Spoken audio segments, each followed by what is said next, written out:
Oi, pessoal! Eu sou a professora Bárbara Furquim, a professora de vocês do 8º ano. Nessa aula, a gente vai falar sobre a conjuração mineira.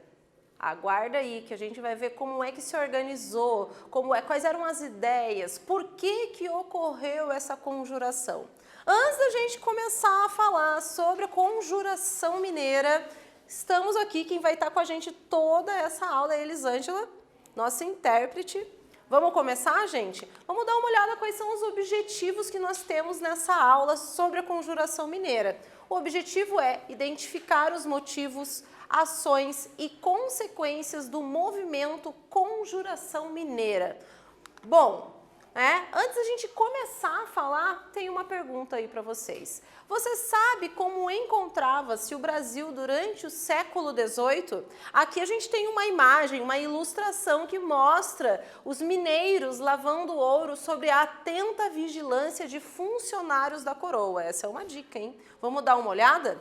Olha só, o Brasil ele era uma colônia de Portugal. Logo, conforme o Pacto Colonial, todas as medidas econômicas que ocorriam aqui no Brasil deveriam ser repassadas e transferidas para a coroa portuguesa.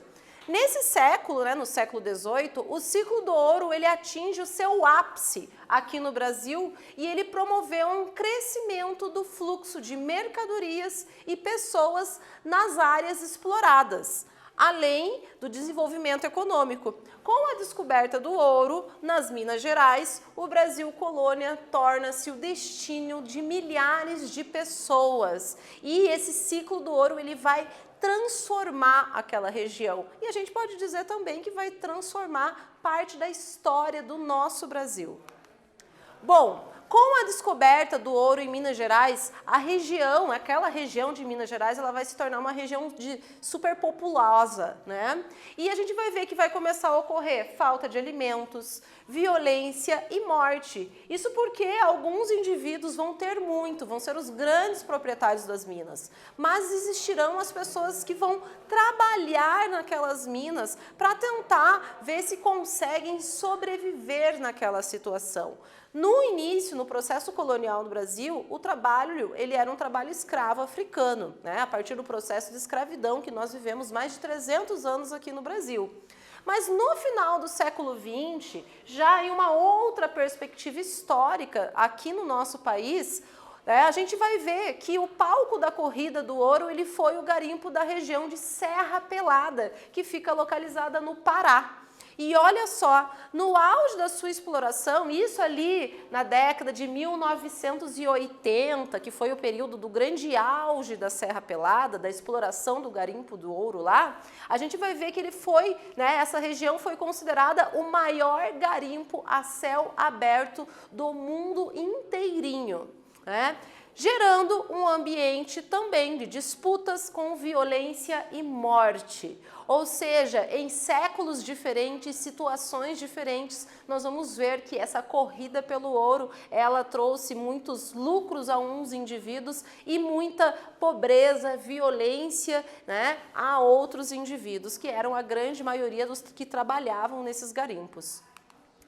Bom, aqui a gente tem uma imagem, uma fotografia do grande fotógrafo Sebastião Salgado, que retratou um pouco desse trabalho que existia dentro de Serra Pelada. E daí eu pergunto para vocês, qual a sua opinião sobre tanta violência e miséria quanto à exploração de ouro no Brasil? E eu pergunto isso porque a gente está falando de um bem que só traz a impressão de grandes riquezas. E a gente vai ver que do lado da exploração dessa grande riqueza vão existir vários processos que vão levar as pessoas à exploração do seu trabalho. Bom, vamos falar então sobre o nosso período da conjuração mineira. Mas o que estava acontecendo? Nós já sabemos que a conjuração mineira, então, ela vai ocorrer no período do ciclo econômico do ouro. Mas como é que isso tudo vai ser organizado? Vamos ver? Bom, no período colonial ocorreram inúmeros conflitos. Com o tempo, esses conflitos eles vão se acirrar, pois a coroa portuguesa ela começa a cobrar impostos muito altos dos colonos. Essa coroa portuguesa ela começa a ver a necessidade de, poxa, eu vou cobrar impostos altos porque esses caras estão ganhando muito com esse ouro que é encontrado no território do Brasil, que naquele período era colônia de Portugal, e Portugal tinha esse direito de controle econômico sobre a colônia. Então, isso vai fazer que, como uma grande reação, começam a ocorrer várias revoltas. Essas revoltas, a gente pode chamar elas de revoltas separatistas, revoltas coloniais. Muitas dessas revoltas, elas já vão começar a ter aquele desejo de se separar do Brasil, de criar uma república independente do que era aquela colônia do Brasil. E é sobre essa ideia de se separar, esse movimento separatista, talvez um dos mais importantes aqui do nosso país, que a gente vai falar aqui. Aqui eu tenho a imagem de Tiradentes. O Tiradentes, que você com certeza já ouviu falar dele, ele vai ser um dos personagens bem importantes dessa história. E vamos aprender então sobre a Conjuração Mineira, né, um importante movimento separatista desse período. A mineração no Brasil. Quais são algumas das consequências, então, desse grande ciclo econômico do ouro aqui no nosso país? A gente vai ver que, como consequências, nós vamos ter um grande povoamento e ocupação do interior do território brasileiro. Antes, o território brasileiro ele era mais ocupado ali pela região do litoral. E isso vai expandir, as pessoas vão começar indo, principalmente ali a partir das primeiras levas dos bandeirantes, eles começam então a adentrar o território do interior do Brasil. Nós vamos ver também que o eixo da economia ela vai se transferir da região nordeste, onde estavam os engenhos de açúcar, e vão acabar se transferindo para uma outra região, que é a região sudeste, onde vão estar localizadas a maioria dessas minas de exploração. Também, nas regiões de mineração, vão começar a surgir núcleos urbanos e novos estilos de vida, porque essas famílias, esses mineradores vão começar a gerar um estilo de vida, né, ali ao redor de todas aquelas riquezas que eles iam extraindo da exploração das minas. Também nós vamos ver que é nesse momento que vão ser criadas as intendências, que elas são órgãos da coroa portuguesa para tentar controlar a entrada, a saída, evitar o contrabando do ouro naquela região. Bom, temos aqui a nossa primeira atividade.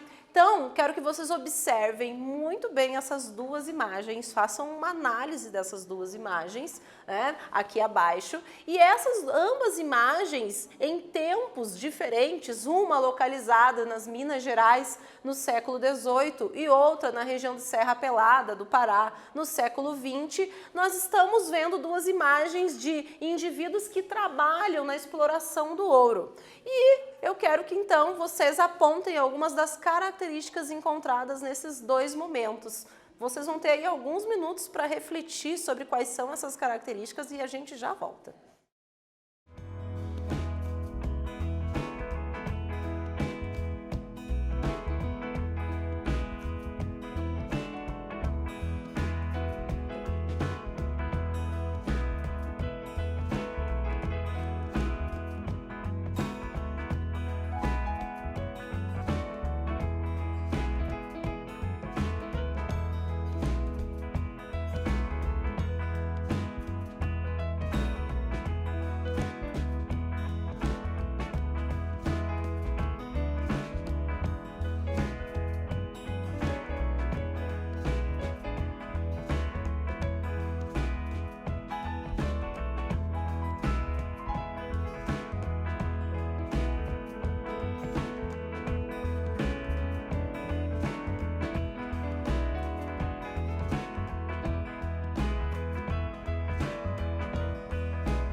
Então, pessoal, vamos ver qual seria a resposta mais apropriada para a análise dessas duas diferentes imagens que mostram a exploração. De um lado, a exploração do trabalho escravo, né? Escravo africano em Minas Gerais, do outro a exploração dos garimpeiros que migravam de várias regiões do Brasil para trabalhar de uma maneira às vezes subhumana nessa região de Serra Pelada. Bom, tanto no século XVIII quanto no século XX, a exploração do ouro acarretou tanto riqueza a uns poucos indivíduos como fome, desigualdade, doenças e violência para a grande maioria dos que migraram para os garimpos. E sobre o controle da exploração do ouro? Então, nós já sabemos que durante o século XVIII, o ciclo do ouro vai ser um ciclo econômico importante no nosso país. Nós já sabemos que quem controlava a economia do país era Portugal, através do Pacto Colonial, eles eram a nossa metrópole. Então, todas as ações, né, as atividades econômicas deveriam ser prestado conta à grande metrópole, que era Portugal.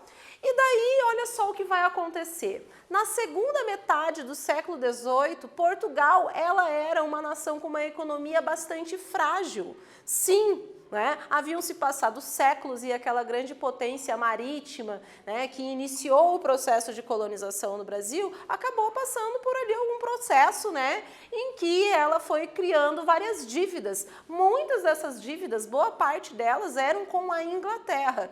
Mas Portugal tinha que ver um jeito de pagar essas dívidas. E olha só o que eles vão fazer.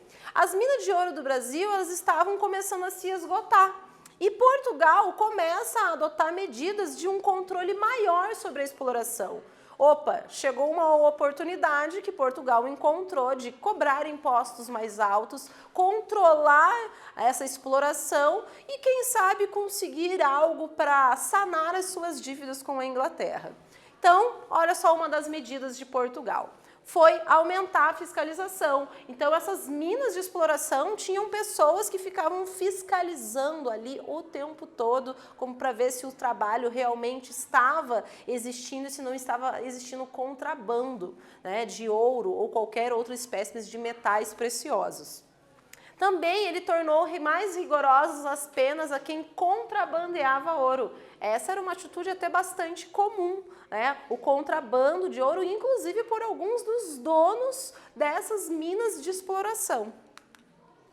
E aqui ele vai fazer o seguinte, ele vai começar a cobrar dois grandes impostos. Um deles era chamado de o quinto. Aliás, isso daí rendeu até durante um bom tempo um apelido, né? Os colonos diziam que aqui era o quinto dos infernos, porque tinham que pagar esse quinto, né? O quinto, ele era um imposto sobre o ouro, que seria, então, acima de 1.500 quilos do ouro por ano.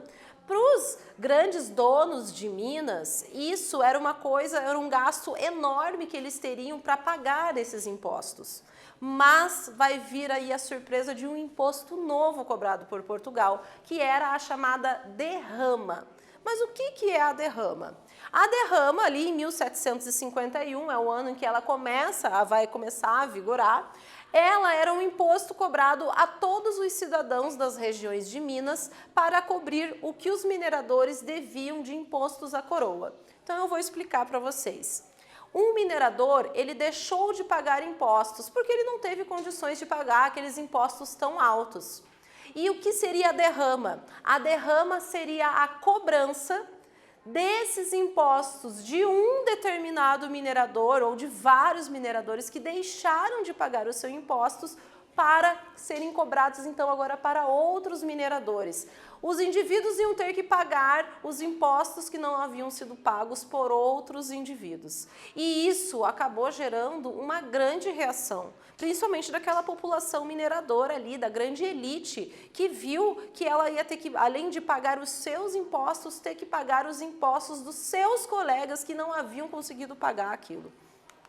Bom, a Conjuração em Minas Gerais, reagindo à opressão do governo português, um grupo de colonos, e observem aqui, esses colonos, eles pertencem à elite econômica de Minas Gerais. A gente está falando de grandes proprietários de terras, pessoas que tinham várias minas de exploração de ouro, indivíduos que tinham muitos escravos. Nós não estamos falando de uma revolução, de uma revolta popular com indivíduos pobres. Nós estamos falando de uma revolta de uma elite econômica que vivia naquela região. E eles então acabam planejando uma rebelião contra a coroa portuguesa. Mas e daí? Quais eram as ideias que esses rebeldes, que essas pessoas tinham com relação ao que fazer com a coroa portuguesa? Antes da gente pensar nessas ideias, é interessante a gente pensar o que estava acontecendo naquele momento. Muitos dos filhos daqueles caras que tinham muitas terras, que pertenciam a essa elite econômica de Minas Gerais, muitos desses filhos eles iam estudar na Europa. Claro, porque na Europa se teriam as melhores universidades e a ideia era fazer com que os filhos desses donos dessas terras, dessas minas de exploração, se tornassem doutores, estudados. Mas olha só o que estava acontecendo no mundo no século XVIII. Ocorreram inúmeras revoltas, revoluções. E essas ideias vinham junto com os filhos dos donos das minas.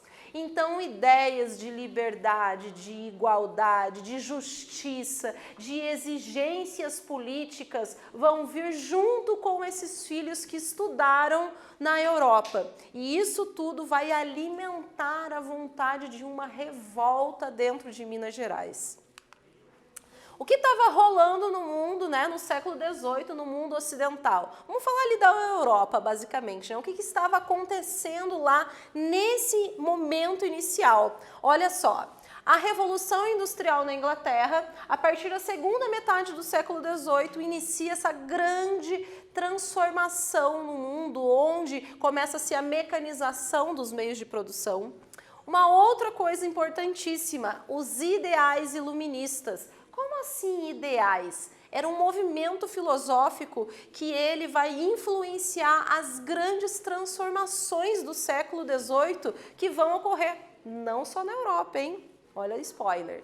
E a gente vai ver que essas ideias iluministas de liberdade, de igualdade, elas vão estar presentes no ano de 1779, no processo que vai levar à independência dos Estados Unidos. Sim, os Estados Unidos vai ser a primeira colônia aqui da América que vai conseguir ficar independente e vai utilizar essas ideias iluministas. E talvez uma das maiores transformações que o mundo, revoltas, revoluções que o mundo já viu, ao menos na passagem da Idade Moderna para a Idade Contemporânea, a Revolução Francesa, que incrivelmente estava acontecendo no ano de 1789. O mesmo ano em que esses conjurados de Minas Gerais vão confabular e planejar uma grande revolta. Temos aqui a nossa atividade, eu quero que vocês copiem e respondam no caderno de vocês e daí a gente já volta para ver qual é a resposta correta.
Então, pessoal, vamos ver qual é a pergunta, né, para ver o que vocês responderam. A pergunta seria: que ideais estavam presentes na conjuração dos mineradores em Minas Gerais?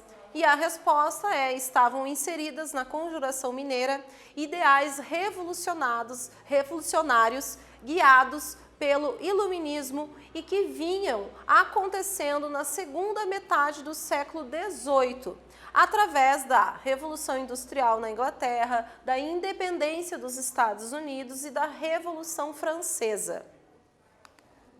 Bom, então nós já vimos o que estava acontecendo na região das Minas Gerais, uma cobrança, né, muito alta de impostos, o quinto e a derrama. Nós vimos que os mineradores, a elite colonial ali de Minas Gerais vai criar uma grande reação contra tudo aquilo que estava acontecendo. E nós também já vimos que os ideais, né, do que estava acontecendo no mundo todo, ideais revolucionários, pautados pelas ideias do iluminismo, estariam presentes nessa proposta de separação, né, nessa revolta colonial. Então, a sua maioria desses participantes, eles eram figuras de destaque da sociedade mineira. Olha só alguns deles. Temos o Tomás de Aquino Gonzaga, que ele era o juiz, desembargador de Vila Rica. Nós vimos tem também aqui o Cláudio Manuel da Costa, que era advogado. Nós temos o Oliveira Rolim, que ele era um padre e chefe político de Arraial Tijuco, uma região ali. A gente viu também tinha o Joaquim Silvério dos Reis, que ele era um contratador, e o Carlos Correia de Toledo, que era um dono de minas e fazendeiro. Esses eram alguns dos conjurados. E o participante que ficou mais conhecido desse movimento da conjuração mineira vai ser o Joaquim José da Silva Xavier, que era militar, que era também um tropeiro, um garimpeiro, depois foram se descobrindo outras facetas de Tiradentes, e que ele tinha como hobby retirar os dentes das pessoas. Ele tinha tido um tio que tinha já como, né, exercia a profissão de dentista, não era regulamentada, né, naquele período, e Tiradentes, então, ele tinha como um hobby e ele exercia isso. Acabou sendo apelidado de Tiradentes. É esse indivíduo que vai ser uma das figuras centrais da conjuração mineira. Aqui a gente tem a bandeira de Minas Gerais, né, que ela utiliza, a bandeira atual, mas ainda que ela utiliza, né, o lema da conjuração mineira, que é liberdade ainda que tardia, né? E isso tem toda uma inspiração, inclusive iluminista. Mas o que pretendiam os conjurados? Bom, esse foi um movimento separatista. Então, uma das suas bases, da sua ideia central, era fazer o quê? Separar a região das Minas Gerais e fundar uma república. Veja só, nesse momento, a consciência, a ideia de nação como um todo brasileira era bem complicado de ser pensado. Então, aquela região, eles pretendiam tornarem-se independentes e formarem uma república. Quais as outras coisas que esses conjurados desejavam? Promover o perdão das dívidas, a criação de uma universidade em Vila Rica. Essas dívidas eram aquelas dívidas dos impostos não pagos à coroa portuguesa. A criação de uma Casa da Moeda e incentivar a instalação de manufaturas em diversas regiões do Brasil, ou seja, talvez nesse processo de trazer as manufaturas, iniciar um processo de industrialização aqui dentro do nosso país. Bom, o que nós estudamos sobre todo isso, todo esse contexto da conjuração mineira? Nós vimos, né, que Portugal passava por um esgotamento de reservas de ouro e com isso Portugal vai acabar cobrando impostos altíssimos, principalmente da elite mineradora. Também vimos que essa elite mineradora ela vai começar a ficar inconformada com tudo isso, principalmente com os dois grandes impostos do quinto e a derrama, e que a conjuração mineira então inicia tendo uma forte influência dos ideais iluministas. Bom, esses ideais iluministas vão estar presentes nas grandes revoluções do século XVIII, que vão ocorrer tanto nos Estados Unidos quanto na Europa, através ali, né, da Revolução Francesa, que data da mesma data da Conjuração Mineira, 1789. E é isso, pessoal. Essa foi a nossa aula. Até a próxima!